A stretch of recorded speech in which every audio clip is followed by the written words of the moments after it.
Interested? Yes or no? Just now you are taking the pledge, isn't it? India is my country.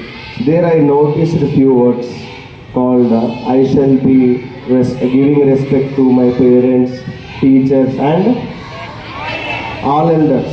Isn't it very good? So you have to give respect to your parents, teachers and all elders.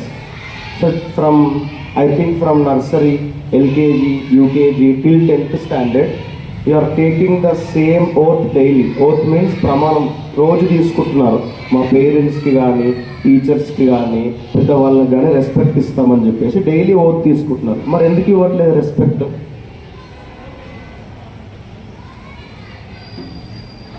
You are giving sound రావట్లేదేంటి? గుండె మీద చేసుకుని చెప్పంటారు నిజంగా ఇస్తున్నారు.